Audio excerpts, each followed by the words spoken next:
Boa noite, meus amigos e minhas amigas. Boa noite, Breno Araújo. Araújo, não é isso mesmo?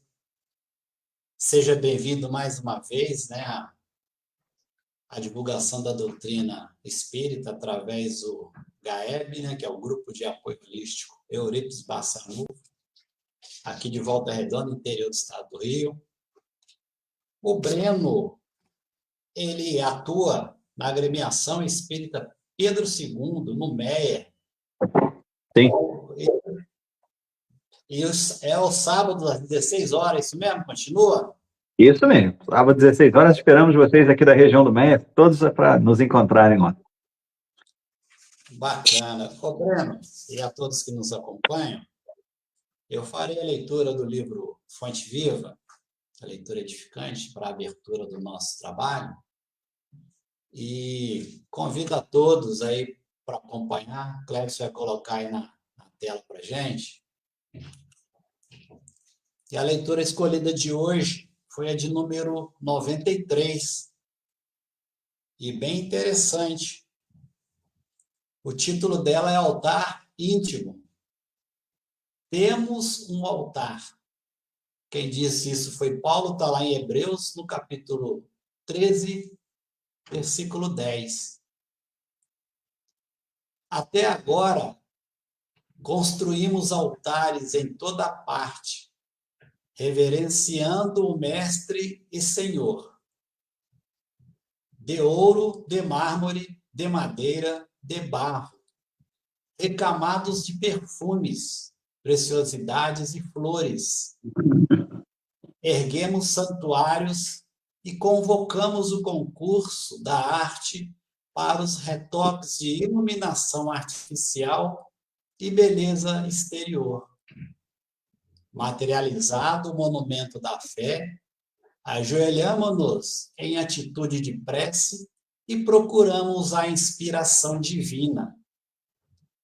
Realmente, toda movimentação nesse sentido é respeitável, ainda mesmo quando cometemos o erro comum de esquecer os famintos da estrada em favor da suntuosidade do culto, porque o amor e a gratidão ao poder celeste, mesmo quando mal conduzidos, merecem veneração. Todavia, é imprescindível crescer para a vida maior. O próprio Mestre nos advertiu junto à Samaritana que tempos viriam em que o Pai seria adorado em espírito e verdade. E Paulo acrescenta que temos um altar. A finalidade máxima dos templos de pedra é a de despertar-nos a consciência. O cristão, acordado, porém, caminha oficiando como sacerdote de si mesmo, glorificando o amor perante o ódio, a paz diante da discórdia, a serenidade à frente da perturbação, o bem à vista do mal. Não olvidemos, pois, o altar íntimo que nos cabe consagrar ao divino poder e à celeste bondade. Comparecer ante os altares de pedra, de alma cerrada à luz e à inspiração do Mestre, é o mesmo que lançar um cofre impermeável de trevas à plena claridade solar. Se as ondas luminosas continuam sendo luminosas, as sombras não se alteram igualmente. Apresentemos, portanto, ao Senhor as nossas oferendas e sacrifícios em cotas abençoadas de amor ao próximo, adorando através do altar do coração e prossigamos no trabalho que nos cabe realizar. Então, tá aí a lição de abertura, né? Lembra, né? Dá um alerta novamente, né, na necessidade da nossa reforma íntima, né, da gente melhorar o nosso interior, se preocupar menos com o exterior. A gente, assim, tem hora que fica meio... Parece uma controvérsia, né? Quando a gente vê esses templos, né, luxuosos, nunca tá bom, sempre estão reformando, como na realidade não tem necessidade para isso, né? Os irmãos famintos continuam no caminho aí, eles precisam serem amparados, né? E muitas das vezes a gente se perde por todo esse luxo que a gente vê, né? Enquanto na realidade é que a gente reconheça o nosso altar interior, né? Com essa nossa mudança, nossa reforma que se faz necessária. Bom, queria convidar a todos agora para o nosso momento de prece, que a gente possa, cada um no aconchego do seu lar, elevar o nosso pensamento ao nosso Criador, nosso Pai maior, e darmos graças, né, por esta oportunidade, pela tecnologia de podermos nos reunir aqui, né, através das redes sociais, para a divulgação da doutrina espírita. Senhor Deus, Pai bondoso, Mestre Jesus, espiritualidade amiga, mentor espiritual Euripides Massanufa da nossa casa, o GAEB. Neste momento, Pai, nos reunimos em seu nome para mais um estudo e divulgação da doutrina espírita.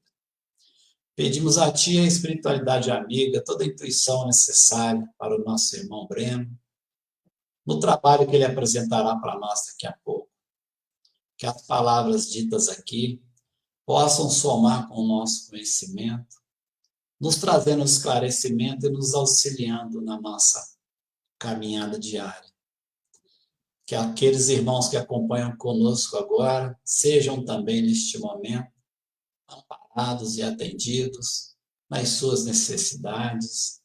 Os nossos irmãos que se encontram hospitalizados, os nossos irmãos em situação de rua, os nossos idosos nas casas de repouso e nos asilos, os nossos pequeninos nos orfanatos e os nossos irmãos encarcerados também, sejam atendidos e amparados neste momento de emanação de todas essas boas vibrações. Que o Senhor possa fazer com que tenhamos a capacidade de extrair das informações de hoje esclarecimentos para as nossas dúvidas na orientação da nossa conduta diária. Sendo assim, Pai, agradecemos mais uma vez por esse momento, por essa oportunidade e pedimos a vossa permissão para iniciarmos a live da noite de hoje. Graças a Deus, que assim seja. Breno, daqui a pouquinho eu retorno, fica à vontade. Muito boa noite a todos que nos acompanham. É mais uma vez um prazer enorme participar dessas transmissões ao vivo, que estão comandadas pelo GAEB lá de Volta Redonda, e, como foi dito na própria prece, né, que a gente tem muito que agradecer a Deus por termos, enquanto humanidade, tido a oportunidade de desenvolver esse conhecimento intelectual que nos fez montar toda uma estrutura digital que possa fazer com que pode hoje fazer com que o Evangelho saia de uma pequena cidade, né, numa cidade média aqui do estado do Rio de Janeiro, Volta Redonda, e se espalhe por um planeta. Tá? Então, hoje a gente consegue fazer com que o Evangelho chegue aos 4 cantos do mundo e partindo de um ponto, muitas vezes, inalcançável fisicamente para a grande maioria das pessoas. E o objetivo da gente estar aqui é sempre fazer com que aqueles que nos assistem, aqueles que nos acompanham, possam refletir nas palavras de Jesus, fazer com que essas palavras saiam do seu cérebro, rumo ao seu coração, e que daí, então, passem as suas mãos em forma de operação, de ação de amor para com aqueles que caminham ao seu lado.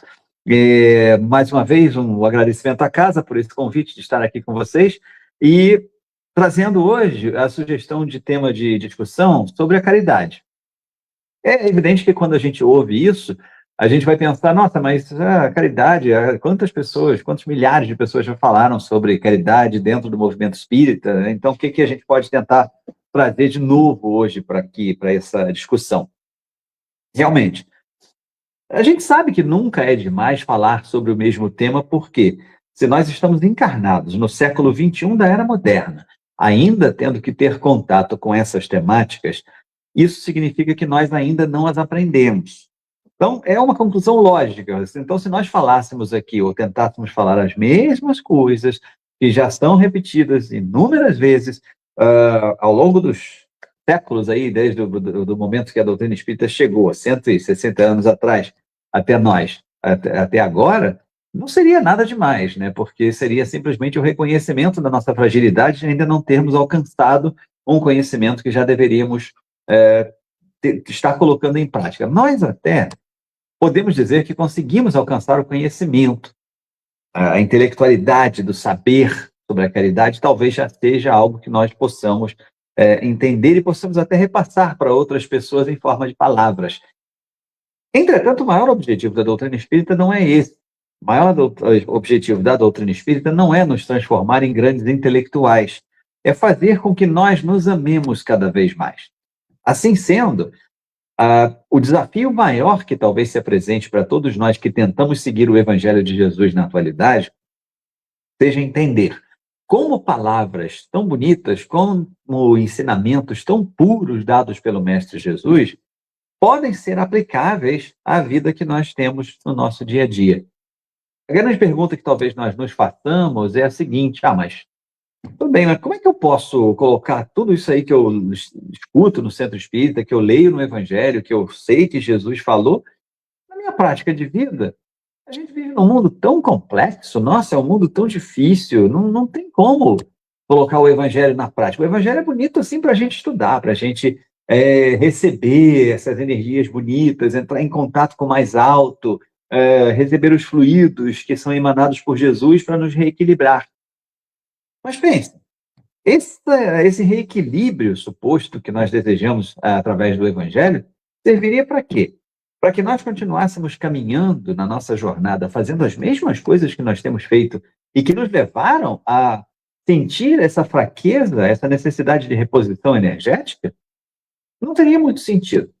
Não teria muito sentido se nós utilizássemos o Evangelho segundo o Espiritismo ou o próprio Evangelho de Jesus apenas como um repositório de energias que nos mantivessem no mesmo padrão de ações e pensamentos que nós já temos. O objetivo tem que ser diferente, a gente precisa se conscientizar disso e a gente precisa começar a envidar maiores esforços no sentido de nos transformarmos em comportamento, em atitudes para com o próximo. Essa é uma missão, ponto. Quão difícil, quão fácil ela varia de cada ser para cada ser, evidentemente. E vou dizer que não é nem um pouco fácil a tarefa. Até porque se o fosse, nós não mais estaríamos por aqui. Nós já estaríamos agora mentorando os irmãos que estariam aqui falando e escutando sobre essas mesmas temáticas.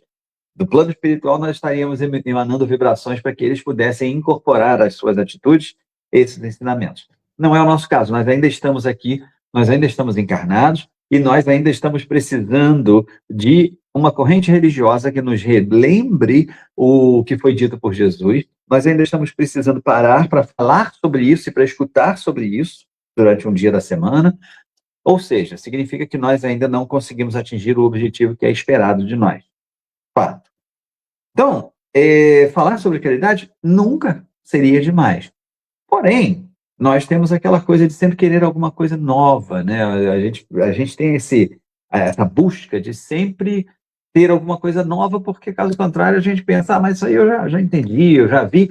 A gente acaba perdendo o interesse, sem que devêssemos, mas perdemos o interesse e acabamos não chegando ao ponto que desejamos.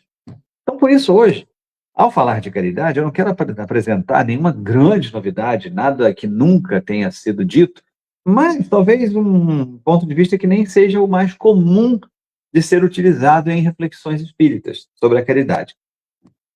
Quando se pensa no tema, qual é a referência que eu vou buscar naturalmente, né? Então, você que está aí me assistindo, se quiser colocar aqui nos comentários, se quiser compartilhar esse vídeo com seus amigos aí que estão não devem estar sabendo que esse vídeo está acontecendo agora, se quiser dar o seu like aí, né? Enfim, fica à vontade, tá? Mas, você, se fosse convidado a fazer um estudo na sua casa espírita, né? Falar rapidamente sobre o Evangelho. Vamos tirar aí que, não, eu sou tímido, eu não sei. Tá, você aceitou o convite, você vai falar algumas palavras sobre o Evangelho segundo o Espiritismo. Qual seria a sua bibliografia mais imediata para que você buscasse assunto para falar sobre caridade. Eu tenho, assim, quase que absoluta certeza que a grande maioria de vocês que está escutando aqui agora, ou até mesmo de vocês que vão escutar isso aqui depois, vai pensar assim, o Evangelho segundo o Espiritismo, né? O Evangelho é que fala sobre caridade. Né? Pois é. Realmente, o Evangelho é um livro que trata, basicamente, sobre a questão do amor. Né? Sobre o Evangelho, eu costumo dizer que o Evangelho é um livro que toca muito mais diretamente ao coração. Porém, o Evangelho é um desdobramento de O Livro dos Espíritos. Nós sabemos que o Evangelho foi escrito com base no conteúdo que está colocado na terceira parte de O Livro dos Espíritos, que é aquela parte que fala sobre leis morais. Onde Kardec apresenta 10 leis morais, e uma delas sendo a lei de justiça, amor e caridade. Tá? A lei de justiça, amor e caridade, curiosamente, se nós formos um pouquinho antes na história, né, se nós formos aí uns 3.200 anos para trás e chegarmos até Moisés, nós vamos entender que talvez essa tenha sido apenas um corolário do ensinamento do amar a Deus sobre todas as coisas e ao próximo como a ti mesmo. Então, Moisés trouxe lá aquele primeiro mandamento, né? Jesus confirma, né, essa ideia de que só o amor vai poder salvar as pessoas e tal. E a doutrina espírita, como não deveria deixar de ser, né, como não poderia deixar de ser, por ser considerada a terceira revelação, precisa confirmar essa ideia. Precisa trazer uma fundamentação que corrobore essa ideia de que a caridade é extremamente importante. E isso é feito de uma forma tão intensa que chega-se a dizer que fora da caridade não há salvação. Em contrapartida a uma ideia anteriormente proposta que dizia que fora da igreja não há salvação. Ou seja, a caridade é um pilar fundamental da doutrina espírita. E aí a gente foi buscar em O Livro dos Espíritos, que aí eu digo que é um livro que busca mais pela questão racional, né, atinge mais pelo cérebro estudante, justamente onde fala sobre caridade, o que é falado sobre caridade. E eu decidi trazer aqui para vocês 4 perguntinhas hoje, que vão da 886 até 889. Tá? Você que está aí em casa, já pode até pegando seu Livro dos Espíritos. Você que está no computador, pode ou abrir aí simultaneamente, ou pode pegar o seu telefone celular e digitar lá no site, lá, coloca lá no seu site de busca preferido, você coloca O Livro dos Espíritos e pode colocar do lado PDF. Tá? E aí aparece para você uma versão lá, para você acompanhar, e fica até mais fácil, que você vai no localizar lá, coloca 886, e aí já te direciona exatamente para essa pergunta que nós vamos começar a discutir aqui agora.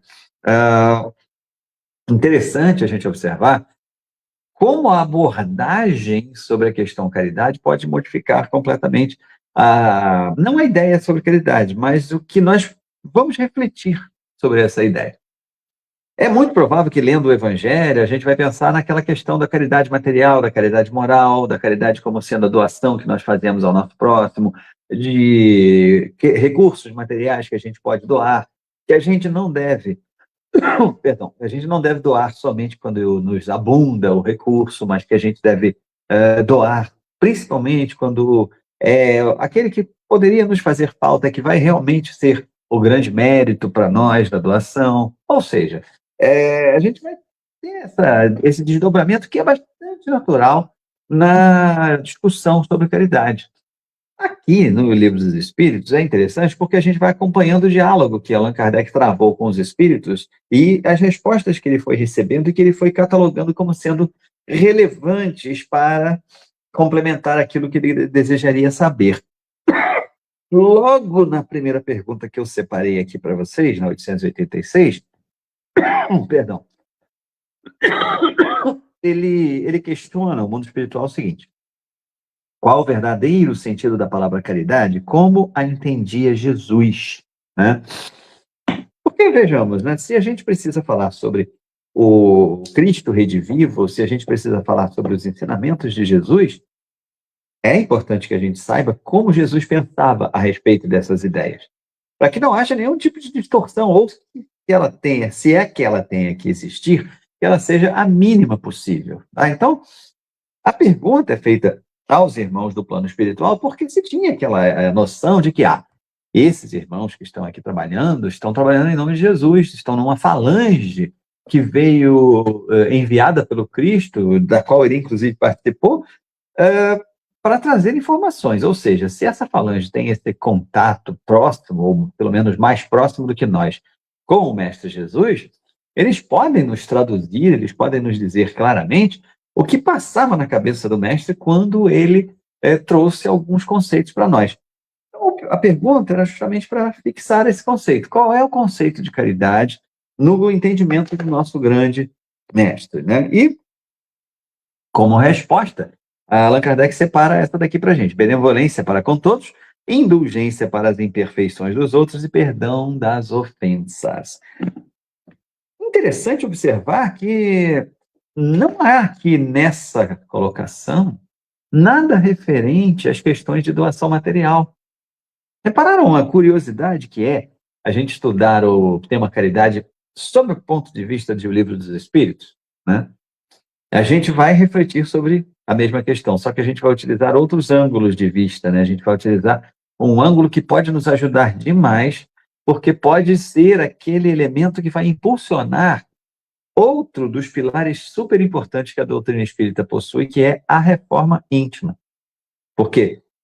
Quando nós limitamos a discussão de caridade àquela questão de doação, daquilo que nos sobra, se a gente limita a discussão a simplesmente isso, a gente acaba perdendo a essência da caridade, que talvez não seja essa, porque essa doação a gente pode fazer até mesmo sem estar sentindo nada no coração. Eu posso ter aqui achei um bolinho de chocolate aqui, gente, olha que legal, ó. Vou deixar vocês com apetite. Achei um bolinho de chocolate que é do meu filho aqui, ele deixou em cima da mesa. Se ele não se lembrar do bolinho, eu vou comer. Mas, aqui, ó, tem um bolinho de chocolate aqui, e aí eu penso, bom, é um brownie. E aí eu penso assim, poxa, eu tenho 2 brownies aqui, eu posso fazer o seguinte, eu posso pegar esse brownie e dar para alguém que está ali na rua, necessitado, com fome, etc. Eu posso pensar isso, mas eu posso pensar isso por uma série de razões. Eu posso pensar, poxa, eu vou dar um bolinho lá para o cara que está com fome, porque senão eu vou ficar me sentindo culpado, eu não vou dormir, porque depois vai que eu vou para o inferno e tal. Ou simplesmente eu posso ter um compromisso. Todo mês eu tenho que doar a minha mensalidade para o GAEB, para que o GAEB possa fazer as suas obras de caridade junto aos irmãos que são assistidos pela casa. Então, todo mês eu vou lá e deposito meus 30, 40, 50 reais na conta do GAEB. Então, eu já deixo até o depósito programado, eu nem lembro mais que estou depositando aquele valor, e aquilo está sendo feito, né? Então, é muito útil isso. É muito útil isso. É importante? Claro que é importante. Devemos continuar fazendo cada vez mais, se for possível. Porém, talvez essa seja a nossa escola de caridade. Essa talvez seja aquela questão da criação do hábito, que hoje é tão discutida em todos os meios científicos, das ciências humanas, né? A criação do hábito que faz com que a gente possa adquirir bons propósitos, bons atos durante a nossa rotina. Então, criação de hábito é algo que normalmente é informado como sendo demorado, que pode levar cerca de 60 dias até da repetição daquele mesmo hábito até que nós o incorporemos à nossa rotina. Então, assim, às vezes as coisas... O nosso cérebro normalmente é preparado, isso não é uma questão que nós fazemos conscientemente, né, mas organicamente o nosso cérebro sempre está preparado para nos defender de esforços, né? A ideia do cérebro é sempre ficar ali na dele, quietinho, não me mexe, não deixa eu quieto aqui, porque o dispêndio de energia representa uma ameaça para o cérebro. Ele nunca vai saber se ele vai ter mais energia depois para gastar ou não. Então, o cérebro, quando alguém pensa assim, eu vou lá fazer uma doação, eu vou lá carregar um alimento para que possa ser doado para aquelas famílias, o cérebro pensa assim, não, por que alguém faz isso por mim? Eu até faço o Pix aí, né? Então, para que a gente crie esse hábito, é importante que haja essas escolas de caridade, como são as casas religiosas em geral, que nos colocam uma tarefa na mão. Olha, você todo mês vai ser responsável por comprar 10 quilos de arroz e trazer até aqui. Você todo mês vai ser responsável por separar as bolsas que vão ser entregues às famílias. Você vai montar as bolsas com os artigos. Você todo mês vai ter que carregar a bolsa da família até a casa tal. Então, a gente recebe essas funções que são operacionais, que são as funções que a princípio parecem menos importantes, mas são funções que precisam dessa criação de hábito para nos tirarem da inércia, para nos tirarem da paralisia. Mas essa é a criação de hábito. Esse é aquilo que vai nos tornar seres caridosos de uma forma automática, num futuro que talvez possa estar ainda distante, mais ou menos distante, de acordo com a vontade de cada um. Então, talvez para isso sirvam as casas religiosas na questão da caridade, para nos educar na repetição, para que nós possamos nos dar o prazer, nos dar a oportunidade de sentir o gosto bom que é, o sentimento de plenitude que é fazer alguma coisa por alguém que nós talvez não sentiríamos se não tivéssemos sido instigados pela casa religiosa a fazê-lo. Então, nós temos aí essa parte da caridade, sim, que é importante. Mas vejam que aqui, na resposta que foi dada, que foi colocada como sendo a mais importante, né, de O Livro dos Espíritos para essa questão 886, fala sobre benevolência para com todos, indulgência para as imperfeições dos outros e perdão das ofensas. São questões morais.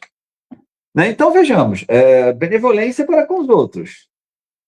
A gente ter que entender por que as pessoas cometem os delitos que cometem, principalmente quando eles são cometidos contra nós mesmos. Né? Entendemos que estamos em um planeta muito plural, um planeta que tem uma diversidade de espíritos enorme, por ser um planeta de provas e expiações. Nós vamos encontrar espíritos que estão aí nos primeiros estágios de provas e expiações, até espíritos que já estão quase próximos a se transmutarem para planos de regeneração. Então, são situações que trazem muita diversidade para nós. Diversidade para nós, a gente tem visto, é desafio. A gente não sabe lidar muito bem com a diferença. A gente prefere muito mais a igualdade. A gente prefere muito mais lidar com a pessoa que pensa exatamente como nós. Temos visto isso nas nossas redes sociais, principalmente em discussões mais acaloradas, quando alguém vai no seu perfil e coloca alguma opinião que é contrária à sua, qual é a primeira reação? Eu vou te bloquear. Não, sai da minha rede, não vai ficar falando besteira aqui não. Nós não aceitamos a contraposição de ideias. Nós não aceitamos o contraditório. Nós não estamos preparados para um debate sadio, que é justamente aquilo que constrói as sociedades mais fortes. Nós agora estamos num momento em que estamos vivendo o momento das verdades absolutas. Nós não mais temos opiniões sobre os assuntos. Nós agora temos verdades, as nossas verdades. E quando alguém diz alguma coisa que não corresponde a essa verdade, nós bloqueamos, nós expulsamos do nosso meio de relações virtuais ali, nós até deixamos de conversar com a pessoa pessoalmente, porque nós não aceitamos que ela pense diferente. Ou como assim? Como pode contradizer a minha ideia, a minha verdade? Né? Isso é característico do orgulho dos espíritos em provas e expiações. Para que nós saiamos disso, é importante primeiro reconhecer que estamos nesse estágio e aceitar que nós somos dotados apenas de opiniões. Nós não somos os donos da verdade. Parece uma frase já muito clara para nós, parece uma coisa óbvia que nós digamos, não, mas é claro que eu não sou o dono da verdade. Mas nós dizemos isso muitas vezes quando queremos afirmar uma posição de humildade que talvez nem seja tão forte ou fortemente construída dentro de nós. Nós dizemos, não, eu ainda sou muito imperfeito. Dentro do centro espírita nós falamos isso, principalmente quando nos oferecem um trabalho. Não, eu não posso fazer esse trabalho ainda não, porque eu sou um ser muito imperfeito ainda. Mas, durante as nossas conversas no dia a dia, no nosso ambiente de trabalho, no nosso ambiente familiar, no nosso ambiente residencial, normalmente nós colocamos os nossos pontos de vista com força de verdade. E não damos espaço a discussões, não damos margem a contraditórios, porque realmente entendemos que o que nós estamos falando é o certo. Então, isso precisa ser revisto, porque a caridade vai começar também aí. Quando nós passamos a ter benevolência para com os outros. E benevolência significa o quê? Eu sei que aquela pessoa tem uma opinião distinta da minha. Eu vou ouvir aquela pessoa com respeito que todo ser humano merece. Por mais absurda que pareça a ideia dela, para mim eu preciso ouvi-la e preciso respeitá-la no seu ponto de vista, como eu gosto que respeitem o meu ponto de vista. Não, mas o ponto de vista dela é absurdo, o meu não. Você tem a sua opinião. Talvez ela tenha a mesma opinião acerca do seu ponto de vista. E aí nós pensamos, que se dane, então. Ela fica com o dela, eu fico com o meu. E aí criamos o distanciamento, criamos a polarização, que tem levado a nossa sociedade a essa situação de derrocada que nós temos vivido nos últimos anos. Então, sem um debate positivo, sem um debate que seja educado, no mínimo, né, nós não conseguimos construir uma sociedade melhor.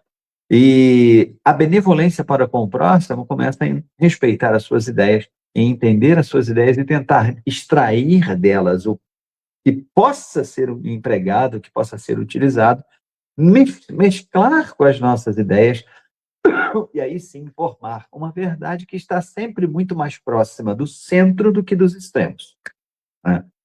E, além disso, ele fala sobre a indulgência para com os erros dos outros, indulgência para com as imperfeições dos outros e perdão das ofensas. Se nós ainda não conseguimos chegar ao perdão, pelo menos a indulgência nós precisamos atingir ou tentar. Já nos foi dito no próprio Evangelho segundo o Espiritismo que nós não vamos ser cobrados pelas conquistas que nós realizarmos durante a nossa encarnação. Nós já fomos informados que nós seremos cobrados pelos esforços que nós fizermos para nos melhorarmos, né? Então, a base, o sarrafo de salto que foi estabelecido para nós é o sarrafo da tentativa mais sincera que nos seja, que seja proporcionada por nós mesmos, né? Caso nós nos esforcemos ao máximo para fazer alguma coisa e esse esforço seja sincero, ainda que nós não atinjamos o objetivo, nós teremos o nosso crédito por termos tentado superar as nossas próprias mazelas. Caso nós tentemos sempre nos enganar, forjar ali uma suposta, uma falsa produção e progressão, nós não conseguiremos alcançar nenhum tipo de melhoria em relação a isso.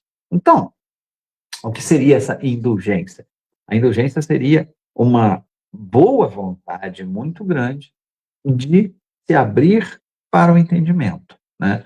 Então, indulgência para com as imperfeições. Então, se eu vejo que uma pessoa está cometendo um ato que é de acordo com aquilo que eu tenho no meu conjunto de valores, um erro, eu tenho duas alternativas. A primeira delas é apontar o dedo para aquela pessoa e acusá-la perante todos, ressaltar o erro que ela está cometendo para que todos possam saber e todos possam ver, ou eu posso entender que aquela pessoa está no seu caminho de evolução.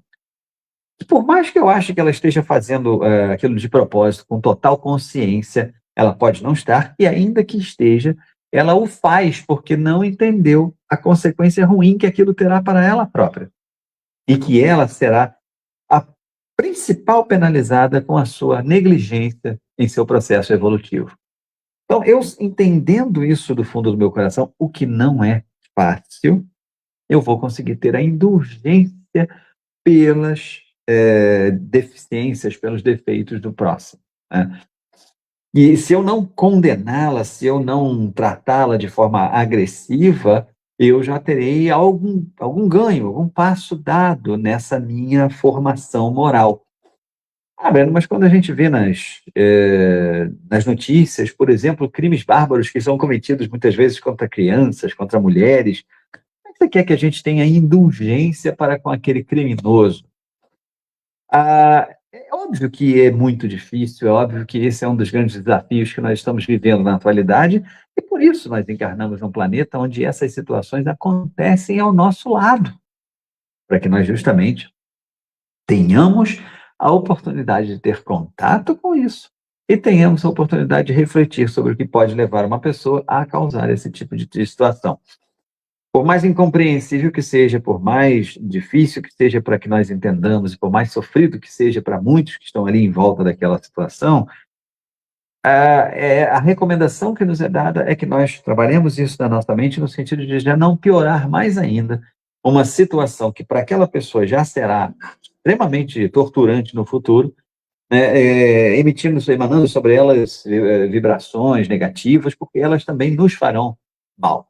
Então, que nós simplesmente procuremos orar por aquelas pessoas para que elas caiam em si, para que elas tenham a consciência, porque digamos, ter que ressarcir o prejuízo causado com o erro é natural, é da lei. A gente não precisa desejar que aquela pessoa sofra.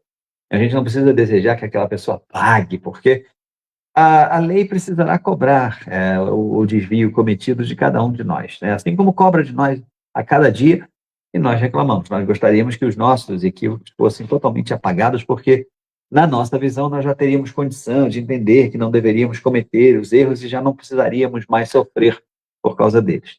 Mas, claro, estamos aí com a questão a nosso favor. Mas quando é contra um ou outro irmão, independentemente do peso, independentemente de nós pensarmos, mas eu já não cometo mais crimes que eu vejo pessoas cometendo por aí. Os nossos irmãos espirituais que nos guiam também devem pensar o mesmo. Eles devem pensar, nossa, mas ele ainda faz esse tipo de fofoca na empresa dele, que ele trabalha. Nossa, ele ainda quer se promover para o patrão, mas que coisa, falta de humildade, gente. Ele tem que aprender que o próprio trabalho vai promovê-lo, né? Não, porque no mundo empresarial aqui não é bem assim. Mas os espíritos já lá em cima, né, que passaram por isso, sabem que aqui não é o mais importante, que essas glórias efêmeras não são tão relevantes assim. Eles devem olhar para a gente e pensar, meu Deus, que crime bárbaro, para a pessoa que já tem o entendimento que nós já temos, ainda queremos nos elevar, ainda queremos fazer propaganda de nós mesmos, ainda queremos fazer fofoca do próximo, né? Eu acho que é muito parecido assim o nível, proporcionalmente falando, o que os espíritos superiores julgam acerca de nós deve ser mais ou menos a mesma coisa que nós julgamos acerca dos irmãos que nós vemos cometer crimes que nós já não mais supostamente cometeríamos, né? Só que eles nos tratam com o amor de rezarem por nós, de se aproximarem de nós, de nos intuírem, de nos ajudarem a reparar os nossos erros, né? Enquanto nós só temos essas energias de punição para os irmãos que cometem os equívocos. Repito, em nenhum momento a gente está tentando dizer isso aqui, que isso é mole, que isso é fácil, que isso é tranquilo, que todos nós já deveríamos estar fazendo. Repito, se já estivéssemos nesta condição, já não precisaríamos estar mais encarnados, né? Estamos aqui falando sobre o caminho que nos é apresentado por Jesus, confirmado pelos Espíritos através do diálogo com Allan Kardec, para que nós saiamos nós mesmos desses caminhos circulares que nós temos traçado ao longo dos últimos séculos, talvez, né? Caminhos que ainda nos mantêm em planetas de provas e expiações. Então, se é fácil, claro que não. Se vamos conseguir, não sei, depende de cada um de nós. Não é isso que está em discussão aqui. A discussão que está aqui é o seguinte: o caminho é esse. Como nós vamos fazer, cada um vai precisar descobrir. O importante é saber que tem que fazer. O importante é saber que esse é o caminho da felicidade. Esse é o caminho da libertação de nós mesmos. Esse é o caminho de interrompermos ou intercalarmos de uma forma mais longa essas encarnações em planetas de provas e expiações, onde nós temos que ajustar contas com a lei divina, e só. Que nós possamos ser mais contribuintes na obra de Jesus do que simplesmente atores que são levados a simplesmente cumprirem provas, cumprirem expiações, cumprirem etapas, porque precisam ainda, né? E seguindo aqui na nossa jornada por essas perguntas, nós vamos para a pergunta número 887, né?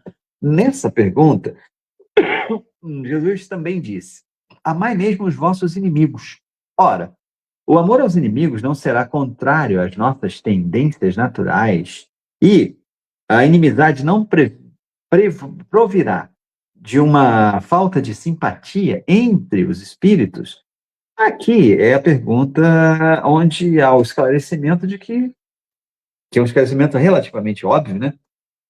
De que não se espera de nós que tenhamos o mesmo sentimento que nós temos por alguém muito próximo a nós e que por quem temos uma afinidade, ou com quem temos uma afinidade muito grande, tá? Não se espera que tenhamos o mesmo tipo de sentimento, o mesmo tipo de vibração que temos uma pessoa que nos comete algo muito grave, ou comete algo muito grave contra nós, ou contra uma pessoa que nós vemos nos noticiários cometer uma ação muito grave contra alguém. Não é o tipo de proposta que é feita. Evidentemente que a gente vai entrar na palavra amor. Se a gente pudesse fazer um corte, né, uma subdivisão da palavra amor, a gente teria aí umas 100 subdivisões, com 100 palavras diferentes para cada tipo de sentimento que nós dedicamos a diferentes tipos de relações que nós construímos, né? Mas tudo foi englobado no amor porque o nosso vocabulário realmente é muito pobre. E aí a gente não tem muito recurso para caracterizar especificamente cada uma dessas sensações.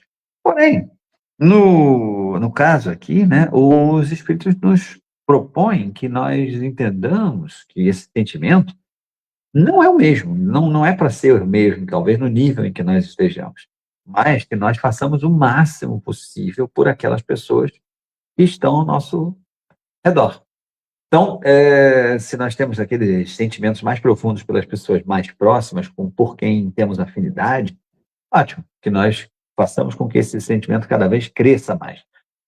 Por aquelas pessoas que não são tão afins a nós assim, que nós façamos o possível, que nós estiquemos essa corda o máximo possível para que nós possamos, de alguma forma, vencer a nossa própria resistência, vencer essa resistência que nós temos em nós mesmos de fazer o bem para a determinada pessoa sobre quem nós estamos falando. Então, uma resposta relativamente rápida, né, que foi dada aqui, uma resposta que foi só mesmo para pontuar essa dúvida de que não se espera que a gente ame profundamente uma pessoa, da mesma forma que a gente ama uma pessoa que é muito ligada a nós, né? A gente não está esperando que a gente ame alguém que nos faz o mal, que nos incomoda e tal, mas que nós, pelo menos, não a maltratemos, que nós, pelo menos, não joguemos sobre ela as vibrações que possam tornar as suas expiações ainda mais duras, mais difíceis do que elas já serão por conta da própria pessoa. Então, cada um vai assumir os seus próprios atos, as suas próprias consequências. Isso é da lei do universo, nós não precisamos interferir nisso, porque só nos causará problemas, só causará situações de dificuldade para nós mesmos. Então, se nós, de alguma forma, podemos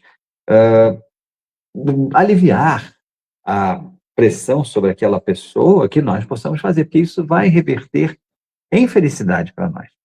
Isso vai ser uma felicidade muito grande que nós vamos ter por ter vencido um obstáculo, a princípio, intransponível em nós mesmos, que é essa coisa do amar o inimigo, né, que para nós parece absolutamente inalcançável ainda, né? Então, essa pergunta fala justamente sobre isso, e aí ele segue, né, para a seguinte, que é a 888, que é muito interessante, né? A pergunta que fala sobre aquele ponto que nós estávamos conversando, que é o ponto mais abordado lá no Evangelho segundo o Espiritismo, que é o ponto sobre a esmola, né? A pergunta é justamente essa, que você deve pensar da esmola, né? Lá no Evangelho segundo o Espiritismo tem toda essa discussão mais detalhada e etc. e tal, mas ele pergunta aqui, e o foco aqui é falar sobre o não humilhar alguém, né? Não utilizar o seu recurso como uma forma de humilhar o próximo ou dar alguma coisa a alguém, fazendo com que aquela pessoa se sinta um mero receptor, uma pessoa simplesmente pequena, e você ali com o seu recurso, que você está salvando aquela pessoa e tal. Eu já ouvi relatos até mesmo de moradores em situação de rua que diziam que quando alguém iria ajudá-los, era nítido perceber quando a pessoa estava ajudando de coração e quando a pessoa estava mostrando que ela estava ali numa posição de superioridade, né, e queria mesmo colocá-lo numa posição humilhante, né? Toma aqui, ó, você não serve para nada, você tem que depender do meu esforço, do meu trabalho para sobreviver e tal. A gente tem que ter cuidado sempre, né, quando a gente for ajudar alguém. E aí, eu peço só um parênteses rápido, porque a gente está falando aqui em esmola, aí a gente associa logo a questão material, né? Mas tem aquelas questões de ajuda ao próximo, aos amigos, né? E não necessariamente ajuda material. Muitas vezes a gente identifica que um amigo está com um problema e a gente oferece para dar um auxílio a esse amigo. E o que nós fazemos? Normalmente chegamos com a solução. Me conta aí o seu problema, o que está acontecendo? Talvez eu possa te ajudar.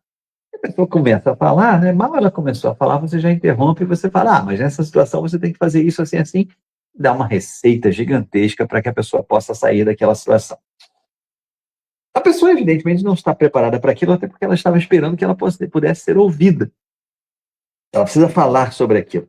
E é muito importante o falar, porque, na maioria das vezes, a solução para o problema está dentro da própria pessoa. Ela só precisa encontrá-la. E O processo de falar, de exteriorizar aquele problema, faz com que ela possa ir organizando os seus pensamentos e construa a sua própria solução. Então, é fundamental ouvir.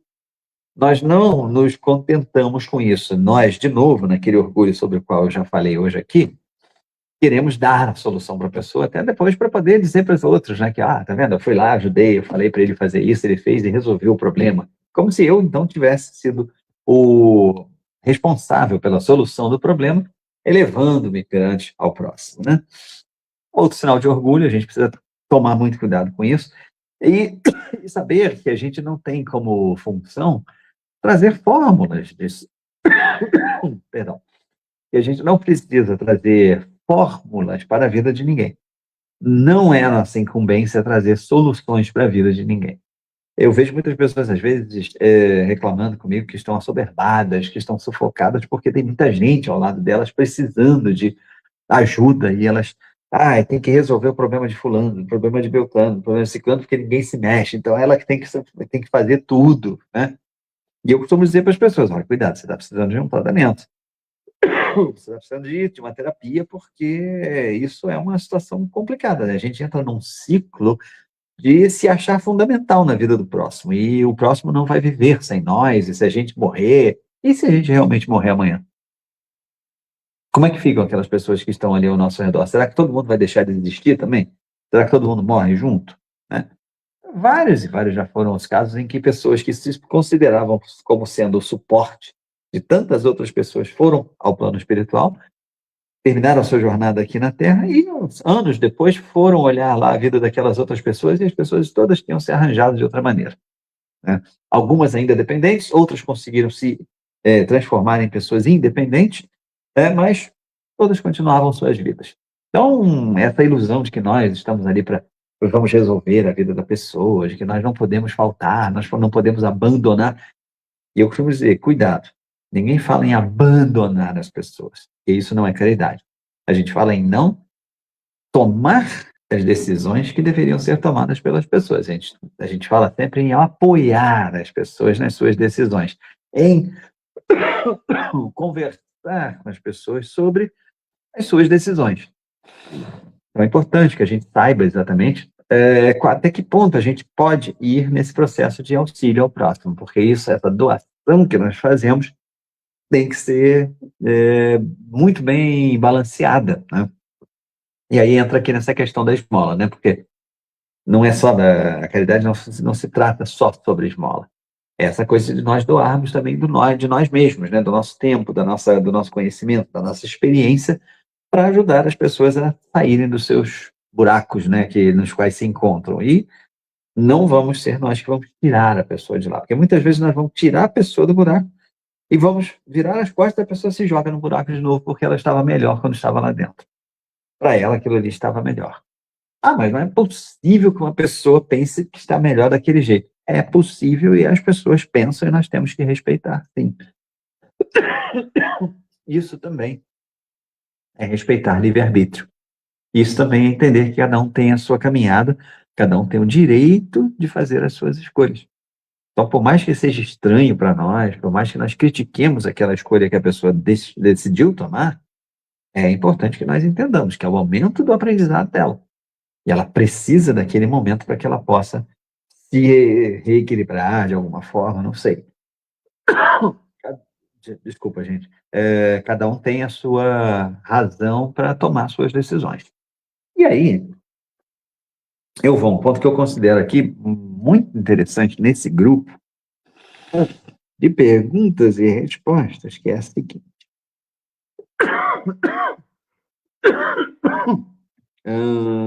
Seguinte, deixa eu achar aqui o ponto, só um minuto. Aqui. Essa frase que os espíritos deram como resposta aqui se encontra na pergunta número 888, letra A. A pergunta 888, como eu disse para vocês, é o que se deve pensar da esmola, né? E aí, logo a seguir, logo depois daquela resposta que eu disse para vocês, do humilhante, etc., dar-se-á reproveis a esmola. E aí vem uma dissertação aqui muito interessante e tal, mas chega um determinado parágrafo que eles dizem o seguinte, lembrai-vos... Não, está aqui. Esse aqui eu gostaria até de ler textualmente para vocês, porque não ficasse truncada a mensagem, que é a seguinte, ó.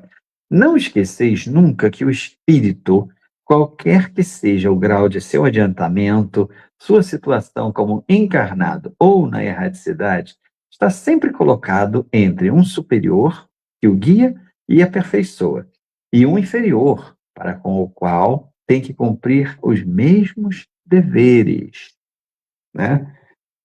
Isso é uma coisa assim que dificilmente, talvez, a gente pare para pensar, né? Porque normalmente nós nos vemos na posição de apoiadores, principalmente quando nós estamos seguindo uma corrente religiosa, que nós estamos vinculados ao Evangelho do Cristo, nós acabamos nos imbuindo muito dessa função de apóstolos modernos, desses que vão disseminar o Evangelho, de que serão as mãos de apoio dos irmãos necessitados e etc, etc.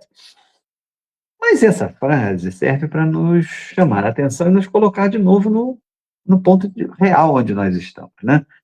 Então ele pede que nós nunca esqueçamos de que em qualquer posição que nós estejamos, nós estaremos sempre entre espíritos mais elevados do que nós e espíritos menos elevados do que nós, nos dois planos da vida, no plano dos encarnados e no plano dos desencarnados. Então, em relação aos menores, digamos assim, aqueles espíritos que estão em níveis menos elevados, nós seremos realmente os instrumentos que poderão, sim, servir de apoio a esses irmãos, dando-lhes as mãos, dando-lhes esclarecimento, dando-lhes algum recurso material dentro daquilo que eles precisam, não impondo a eles uma ajuda, não trazendo para eles uma solução já pronta para a vida alheia, né? Mas que nós também precisamos atentar para o fato de que nós estamos rodeados por espíritos encarnados e desencarnados que querem o nosso bem e que querem nos ajudar. Orgulho, de novo, entra nessa conversa, porque quem de nós garante que nós estamos abertos a ouvir esse tipo de conversa, né? Porque quando se fala de espíritos desencarnados, talvez seja mais fácil por essa coisa mística que existe, né? Então, o espírito trouxe uma orientação, e muitos de nós até buscamos isso dentro do movimento espírita. Eu queria saber se tem uma casa aí que tem a reunião mediúnica aberta, se tem a consulta com os espíritos, eu queria ouvir um conselho. E aí você se expõe a uma situação que qualquer espírito zombeteiro que te falar qualquer coisa, você vai fazer. E acha que tem absoluta certeza você tem de que aquilo está vindo de um plano maior, que você tem que fazer aquilo mesmo, né? Então, cuidado com isso, primeiramente, né? Então, no plano, falar sobre o plano superior, o plano espiritual, o plano dos desencarnados, é até mais tranquilo a gente entender que, sim, é uma ajuda que está sendo dada, né? Deus está mandando ali um recado para mim e tal. Só que Deus, muitas vezes, manda esse recado através de pessoas que estão encarnadas, né? Pessoas que têm a condição de nos auxiliar em muitas situações.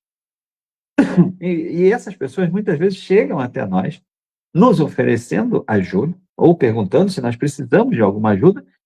Muitas vezes nós rechaçamos essa ajuda por causa do nosso orgulho, não queremos mostrar a nossa fraqueza para aquela pessoa, ou perante a nossa família, perante, enfim, pessoas que sejam do nosso convívio, ou escutamos até os conselhos que vêm daquela pessoa e falou besteira, nossa, não sabe nada. E até muitas vezes respondemos para a própria pessoa.